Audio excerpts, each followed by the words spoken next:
So I'm going to talk about asynchronous programming. I did this at Frankfurt, but I kind of rewrote the entire thing. So if you've seen that, hopefully this is better. And if you haven't seen it, don't think about it. My name's Sawyer, Sawyer X. I also go by Florian Ragwitz, Raffle. Some people were asking where he is, right here. And I'm going to talk a bit about theory, and I'm going to talk about practice of asynchronous programming. How many people here have written in async? So you all know this. What are you doing here? You like to see your dance? Natasha. It's later. Okay, so I'm going to talk about how it works and why we use it and why it's useful, and then I'm going to go into practice and give you some examples. Hopefully it'll be interesting enough. All right, so let's get into the theory. The issue is that we think in non-blocking terms. The way we live, the way we work, the way we handle our lives, our business, our interactions, everything that we do, we think in non-blocking terms, and we act in non-blocking terms in our daily lives. But we program in completely blocking terms, which is completely out of whack. It doesn't make any sense, but this is how programs work. It's not how we work. It's not how we think. Let me give you an example. Sawyer. Sorry, yes? I just blocked You just, what? I just blocked you. You're lucky I don't have blocks here to reply. Okay, here's an example. There's LWP, yes, works. Okay, so there's LWP user agent, and there's a bunch of URLs here, and you can see that I'm creating a user agent, and for each URL, I'm fetching it and printing it. And what happens here is that we fetch each URL after we fetch the previous URL, okay? DuckDuckGo, Cluj, TelAviv.pm. And what the problem here is that we have to wait on each and every single URL, okay? Which is an inefficient waste of time. Very inefficient, and to us, it is horrible. It's pointless, it's senseless, it really is a crime against humanity, or at least inefficient. So, how do we think in contrast? When we have nothing we need to work on, we defer whatever it is we have to some other time later on. Kind of like cooking. It's very similar to cooking. Let's take an example. All right, suppose some of you do make dinner at some point. When we boil water, if you want to make potatoes, do we wait for the water to boil before we do something else? No, we will start working on the salad, which means that we defer the water to later, to when we have time, when it needs our attention, basically. And when we start cooking the potatoes, do we wait for the potatoes to finish to start working on the next thing? No, we will start working on the sauce, which means that the potatoes are getting deferred to when they are ready and need our attention. Until then, we'll do something else. So we think and we act in non-blocking. Of course, for non-blocking, it's always symptotic, as with anything else in Perl. There's forks, there's threads, there's event loops. This talk is about event loops. So what is an event loop? Event loop is a single thread, it's a single process, okay? It's kind of like a big while. Thank you for joining us. It's kind of like a big while. Like a big loop. And it makes heavy usage of code references. Basically, you're saying, go through this loop all the time, and when the time is right, run this code. And after a while, run this code. And what it does is track the time in this big loop until it reaches that point that makes sense, and runs whatever you want. So it uses code references in order to save in those compartments of code and things you want to do, those tasks. There are no real race conditions because it's just one loop, so nothing really conflicts with each other. There's no locking, no semaphores. Some people say they can yield better speed. I don't know about that. Some people say it can. I'm not going to go into that. But one thing you need to remember about event loops is that nothing you do can be blocking. That means I/O, that means sleep, that means HTTP request, disk, all of those things, they're blocking the process. So you can't do that because the while has to run all the time. All right? The spice, as it were, must flow. All right, let's take a look at event loops in Perl. We have Po. Who here knows Perl? Po or Perl? All right, that's Po. So we have reflex. How many of you that know Po know reflex? You should be ashamed of yourselves. Reflex is a rewrite of Po. It uses Po underneath, but it's written using Moose, and it's very cool. There's now Async, which is a fairly, relatively new one. Very good. There's our Lambda. Where's the author? Over there on his computer. Sociopath. And there's Qt, GTK, TK, glib, Cocoa event loop. Almost everything has its own fucking event loop. And there's AnyEvent, which is what this talk is about. Why AnyEvent? I used to do program in Po. I moved to AnyEvent for almost everything, and some people are wondering why. First of all, it's lightweight. Very, very, very slim. It's fast. It's not just fast, it's very fast. I'm not kidding. You should try it. It has a very thin interface, which means that you write very little to express a whole lot. And that means a lot to me. It doesn't mean that it's unreadable, but it means that it can express a lot in just a few lines. And it's a very important skill and ability. And it has good support for other event loops, which is, nowadays it's kind of the same thing with all event loops. It's really easy to have an event loop provide you with a syntax that it would later push into some other while loop that someone else has. So you write with any event and you throw it into GTK, or you write with Po and you throw it into any event, and so on. And it has a lot of modules and stuff like that, so very useful. Let's take a look at some cooking using AnyEvent in our example. So we're gonna take a look at timers. Timers are basically events that we want to run at some point. What we have is use AnyEvent. We're gonna say that we're gonna boil the water, and we create a new timer after 5 seconds times 60, 5 minutes. Run this callback. It's gonna print that we finished boiling the water. It's gonna print out that we're gonna start working on potatoes. It's gonna create a new timer for the potatoes. In 10 minutes, it's gonna call this code reference, which will, you can ignore this undef for now. It will just print that it's ready. That means 5 minutes. When it's done, additional 10 minutes. And this is when it's done after all of those. After that code, we're gonna run this. We're gonna start working on the salad.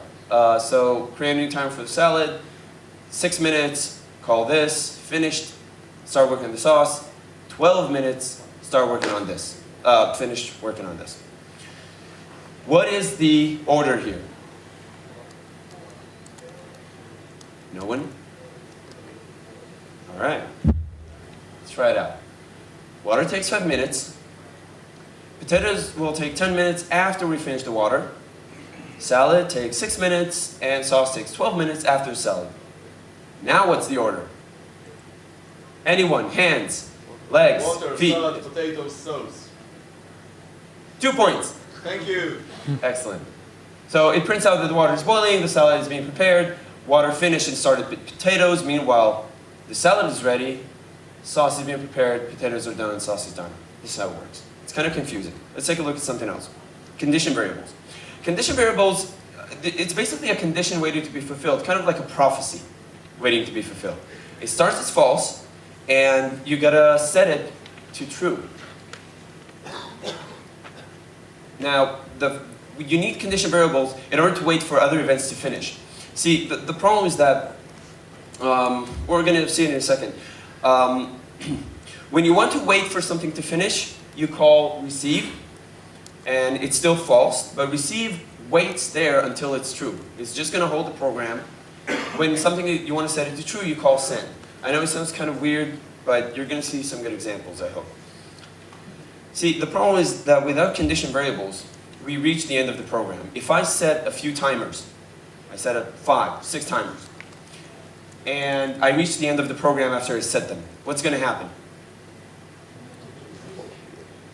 Louder? Program terminates. We reach the end of the program. It closes. If it closes, our code doesn't get executed. If it doesn't get executed, we get executed. So we're gonna have the program waiting there for the stuff to run in the background, right? This is what condition variables do. Here's an example.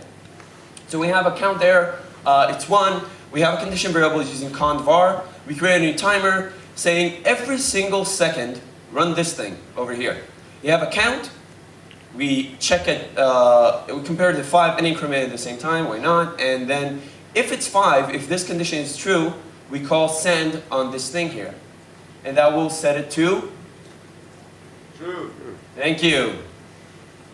All right, so set it to true. The receive here is going to wait until it's true. But it's not going to, cause a sleep. It's basically going to let other things run in the background, like this timer. So if we don't call receive here, we just reach the end and it's finished. But because we call receive, it says, all right, let things run in the background until I get a send. And that will cause the timer to run. Here's a bigger example. Same thing here. We didn't have a conv var in the first example. The problem was that it wouldn't have worked. It would close. So we set up a conv var, and then the last thing that happens, which is a sauce, takes 12 minutes after 6. We call CV send. At the end here, we call CV receive. And that's how a program doesn't close until it's done. Let me give you an example of WP, the one that we had. You remember this, the URLs, each one. This time, we have a problem. If we call CV send, the first time we get a URL back, what's going to happen? Anyone? The potatoes may not be boiled already. All right. We're talking about URLs, but yeah, sure, potatoes. So, what we need here is actually a counter that says, I'm going to call 3 things, and when all 3 are done, not the first one, all of them, then finish. So we use begin here. We create a new CV. We're using AnyEvent HTTP. It just gives us an async HTTP call. So we do a begin for each URL, which basically increments a counter and says, hey, wait, there's one more. Every time it loops, there's one more, and there's one more. It increments it 3 times. We do a get, and when the get is done, it calls this code right here. You get a body, you print it, and then you call end on the begin. The end decrements the counter. When it reaches 0, the receive is called. All right? Yeah? Yes. Okay. Did you have a question? Stop raising your hands then. All right. Now let's do a pop quiz. The rules are very simple. There are a few examples. You need to spot the error or multiple errors. You're going to need to speak up in order to see this. And you get a prize. The available prizes are handshakes, high fives, hugs, and kisses. Not necessarily for me. I think Ribu Sushi volunteered. So let's try it out. Round 1. Who's ready?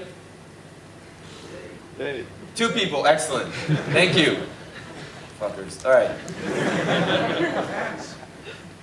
I will not dance right now. There is no send. What? There is no send. Would you shut up? I'm getting there. Sorry. All right.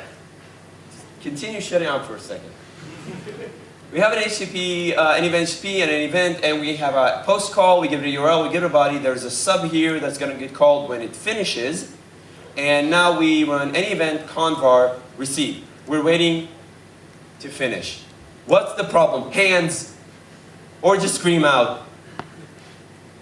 You said it. What did I say?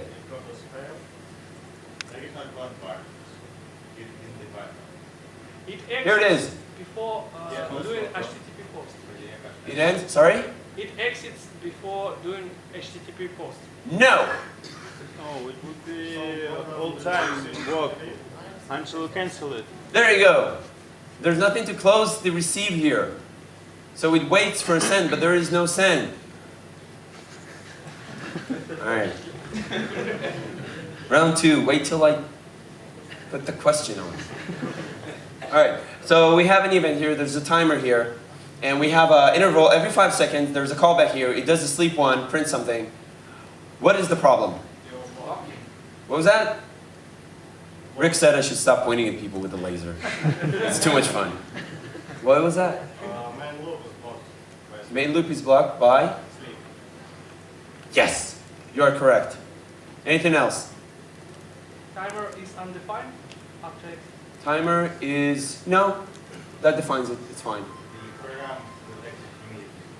The program will exit immediately. Why, kind sir? There is a command bar. Correct. Nice. All right, round 3. All right, I have here 2 players, okay? Imagine this is a game. The obviously sort of is. And you have one player that starts at a timer, there's a convar, there's such a timer after 3.7 seconds, there's a callback here that will print out that it joined the game, and will call send on this convar. There's another player after 7.2 seconds, there's another callback, it will print this thing and call send. Again, there's a receive at the bottom. What is the problem? First player.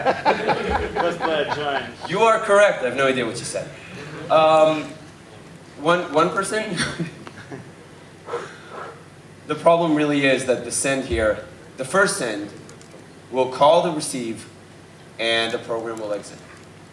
The second player wouldn't get a chance to call send because the program will simply exit because of the first send. How do you fix this? Right, begin and end. Nice. All right, round 4. You're doing well. We have about 38 rounds. This time, I have a begin. 2 begins. I'm using HTTP Tiny here. After 3.7 seconds, it prints something. It alerts the server by running an HTTP call. If it has success, it dies. If it doesn't have a success, it dies. It calls end. This one says to print again. It calls end. What is the problem now? You there! Die. Die. No. You. No, not you. Next. The first end may not be called. The first? The end. The first end? The CD, arrow end may not be called because of the I. No. That's not the problem. You're blocking. Your kid is blocking. The blocking. You see, you remember when I told you that blocking is a problem? I/O, HTTP calls, network, file reading, file disk operations, whatever. This is the network call that basically blocks the loop because it doesn't work with the loop. That's why I have AnyEvent HTTP. Every event loop provides you with the tools to do operations which are normally blocking. And this is an operation that blocks. And because we're using HTTP Tiny, which is completely synchronous, we're blocking this. Imagine that the server is down or slow or whatever. The problem that's going to happen here is that it's going to wait here for a really long time, like asleep. It's going to block that loop, all right? So let's take a look at some stuff we can do with AnyEvent. What am I doing with time? Does anyone have any idea? Does anyone have a watch? How many? 10 minutes? 17. 17. Wonderful. I have a ton of shit. Okay. So XKCD. Who here knows XKCD? All right, drop your hands. Who here doesn't know XKCD? I'm happy you woke up. What was that? Who here doesn't know XKCD? It's not a crime. So you could get executed for it. Wow. XKCD is a wonderful comic about math and romance and computers, and it's really lovely. And apparently it has an API, but no one wrote an interface for it on CPAN. I had about 20 minutes of time one night, and I wrote this thing called www.xkcd. You create a new object, you run fetch, you give it a callback, it gives you the image and the comic metadata. And it's called synchronously, so you can run as many fetches as you want. It's going to run in the background, and when it's finished, it's going to call this. The fun part with this is that it's both synchronous and asynchronous. You can call it each way, and it's kind of cool. Another thing you can do is write a Plaque PSGI server. Does anyone here not know what PSGI/Plaque is? You. All right. Not bad. So imagine having a web server built in your app. I have this thing, I write a lot of daemons. And sometimes you want to have some introspection to your daemons, right? You want to see what's going on without reading the entire log for every fucking thing that happened there. It's like a long list, and every small change there, you got to go through all of those to know what the current state of it is. it would be really nice to have some introspection, to be able to call that daemon and say, hey, what's up? What do you have now? What are your variables? What's your state? So this is a web server that is written in AnyEvent, and what it does is give you a small PSGI app. You should read up on it. And you can embed this in your program, and you now have a web server, which you can use to implement an API for introspection inside your code. It doesn't have to be for introspection. It might be a daemon that gets commands. It's really cool. Another thing would be Async AWS EC2, which is the electronic cloud computing. Electronic cloud computing? I don't remember the E. What? Elastic. Elastic cloud computing interface. It's the Amazon cloud thing, where they set up machines for you. Here's AnyEvent EC2 Tiny, which is based on net EC2 Tiny, I think. And what it does is send requests to Amazon. Because the thing is that if you work with Amazon, you can say, hey, set up a new machine for me. And Amazon says, well, we'll get to it. Here's the ticket number. And that's really, really annoying. And well, it takes time to set up a machine, even in the cloud. So you get the ID, and then you have to keep checking over and over and over again to see, did it get created? What's the status of it? So here you call send, you have a success callback, you have a failed callback, and you get the information from them when they are done. Wonderful. Monitoring framework. This is Juno. I was working at a company, and a friend of mine was working at a different company, and we ended up writing the same monitoring services. We just decided to write one framework that does all of it. So you can call Juno, and you give it some hosts, some intervals, the different checks that you want. It knows when there's a result on success here. It doesn't show here, but there's on success. Give it some parameters, whatever, and it's really cool because then it runs all of the stuff you need, and when there's a result, a fail, a test, a success test, it just calls your code. Ah, yes. Wonderful. All right. Another thing to do is real-time network path resolution. I was working at a company where they were trying to make a few calls to a few websites. The problem was that the websites sometimes were down, so they set up a new network interface. But sometimes it was down from that network interface, and sometimes it was down from the other network interface. What they wanted was to check each website from each network interface to know which one to use for routing. This was a massive production system. I wrote this. SIP route, simple thing. SIP is the protocol for VoIP. And what it does is, this first is the TCP server sitting on 127.20.20. It has a handle. And whenever it gets a line from the server, whenever it reads a line, what it does is check for a defined target. If I already know which path you should use, then it checks if I have any data for that target. Like if you didn't give me a target, I'll just return the default. If you gave me one, but I don't have enough information on it, or I haven't tested it yet, I don't know if it's down or not, I'll just give you the default again. And if I do have information, I just sort it out and give you the best one. This is the entire check. This is the majority of the program. And what it does is create a command called sipsack, and this actually had to patch this in the C code. And for each target, for each interface, it created a timer that checks every once in a while, runs the command in fork, gets a reply, and sets up the information that it got back. This is the entire code. This replaced a bunch of shit that didn't work. And it's very, very small. And of course, the receive at the end. One nice thing is that if someone added the verbose mode, what it did was add a timer there every 5 seconds, would just dump all the data. So the verbose mode would just let me know what the check status is every 5 seconds. And it's this easy, you just add another timer for another thing to do. API interface to services, there's AnyEvent React to work with React, there's AnyEvent SNMP, there's AnyEvent XML-RPC, there's AnyEvent DNS, AnyEvent Twitter, AnyEvent Graphite, and this is the last thing I'm going to show. Finding matching special actors in TV series. How many people here watch TV series? All right, a lot, good. Do you ever get this feeling Feel free to answer. Do you ever get this feeling where you see an episode and there's a character there, an actor or actress, that you saw somewhere else on a different TV series? Yes. And the first thing you think is, I saw that guy. I know that guy. I know him from somewhere. And then you see another TV series you like, and there he is again. And he just acts across all the shows that you're watching. And then he goes away. And then next week, there's an actress who goes on all the shows that you watch. And you know, when I see this, it blows my mind because I know they're the killer. Or they have some major role there.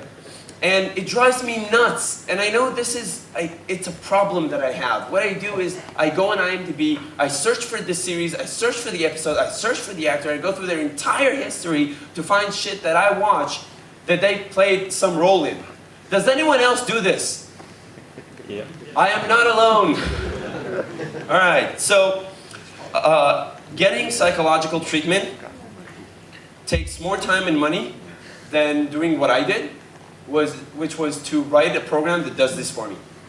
Not the psychological treatment part, but the search. This is it. Now, of course, you shouldn't be writing this because there's a lot of hits to IMDb. It's a lot of information.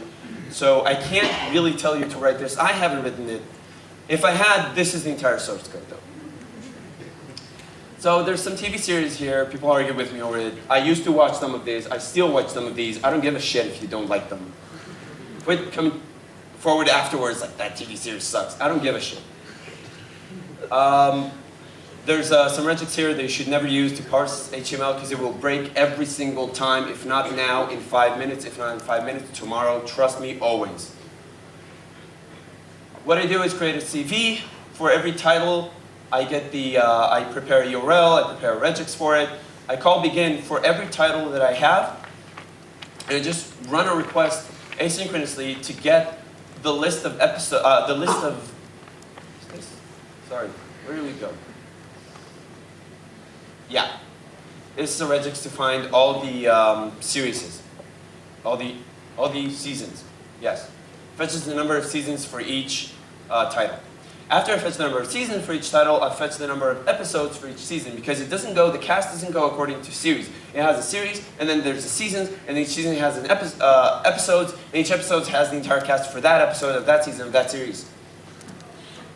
So, then I get the list of episodes. So for each title, I go to the season, and from that season, I get all the episodes. And you can see here that the HTTP get is actually run on the season, and the CV that is here, and if it will work, let's.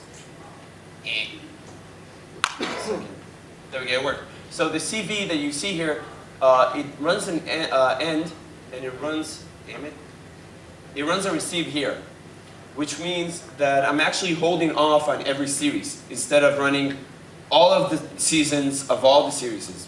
So, series, I'm doing it wrong. So I'm actually being kind here. And for each title, for each season, for each episode, I get the entire cast. Again, this is actually kind because the receive is over here, which means that I'm waiting on every season to wait instead of all seasons of all series together, and populating it and cross-referencing it, and then I know which actor played in more than one TV series that I watch and what they did. So let's take a look at some data because we all like data. 6 TV series, 42 total season, 1,510 total episodes, 6,484 total actors, cross-acting in, 7,493 total roles. The amount of requests that I theoretically had to do, if I had done this, which I hadn't, as far as you know, is 380,520 total requests. There's yeah, I think the math is right. I hope it is. I'm dyslexic. At least that's what I will claim if you find an error. Now, suppose every request takes 2 seconds. That's a plausible time, right? At least as long as it's not our site. So suppose it's 2 seconds. If each one is 2 seconds, it's 761,040 seconds, 12,684 minutes, and 211 hours, which is 8.8 days. The time it took me to run this, including to analyze it while being kind, if I had done this, was 6 minutes. I think this is a damn good example of how useful this could be. It doesn't have to be your issues that you need to be treated for, or mine, but this could actually be your work instead, which is pretty good. Though I am more satisfied with this. The number of matches that I found was 1,095, which is incredible.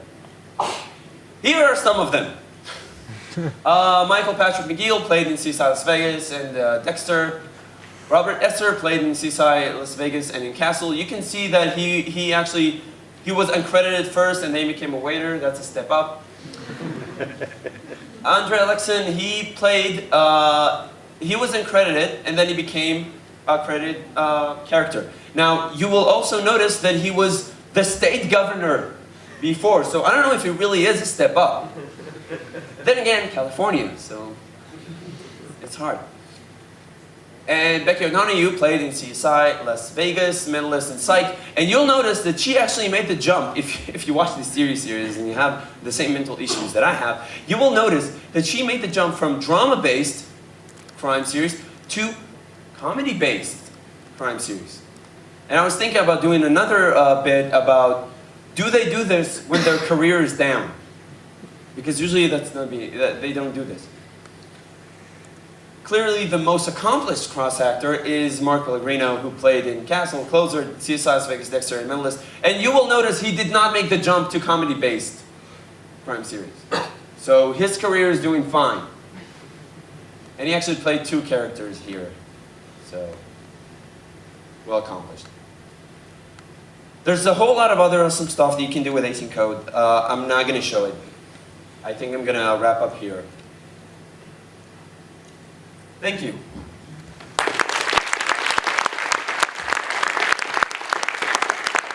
Does anyone have any questions? You actually run that request. Sorry?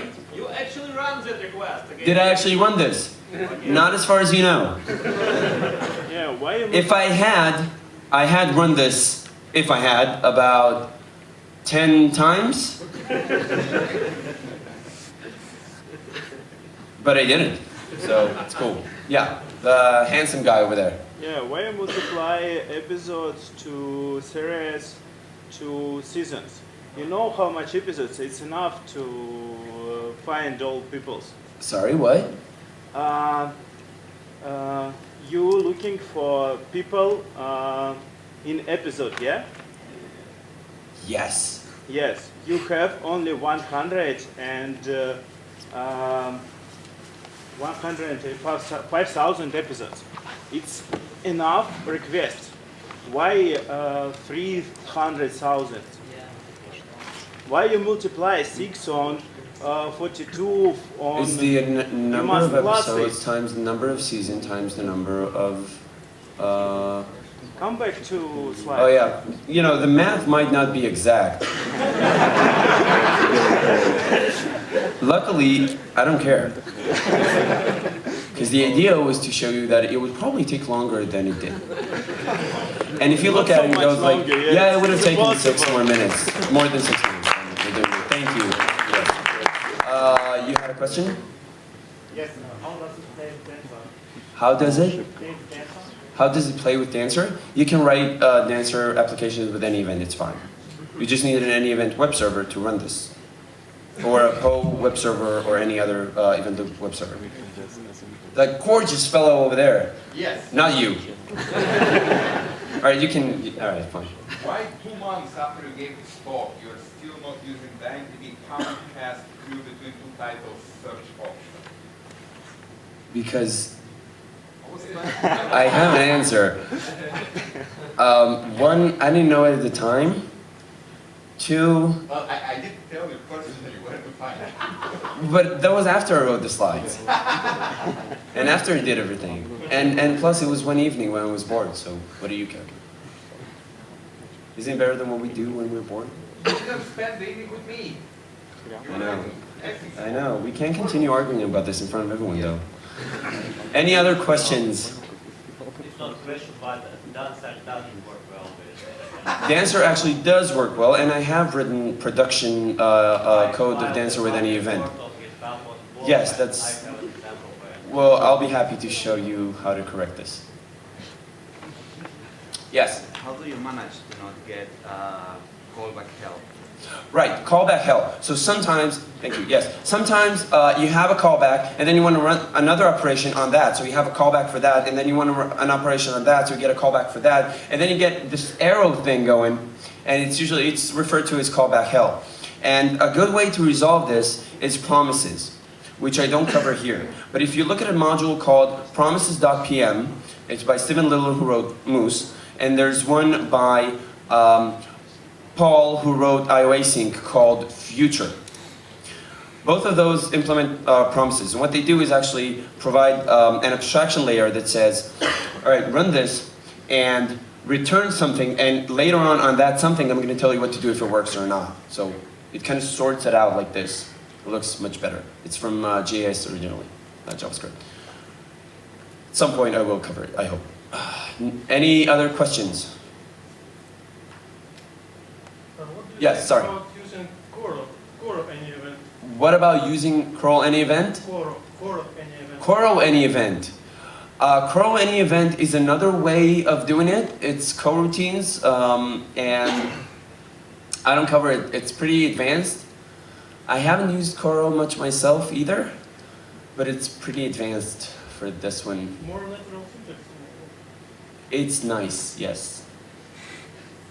All right, is that it? Yeah. You there, Did young you man. have any problems with AnyEvent HTTP and keep alive connections in long-lived process? Sorry, what? I mean, using AnyEvent HTTP in long-lived process. No, Using any event eventually HTTP in one long-running process? Is that what you're eventually saying? you process a bunch of URLs. Yes. And if in another, after 5 minutes, for example, you take the same domain as previous with keep alive connection, it is an error. Did you have this some problem? I'm not sure I understand you. I'm sorry. Let me tell you later. All right, later. All right, guys, thank you, and girls, thank you, and I'll see you around.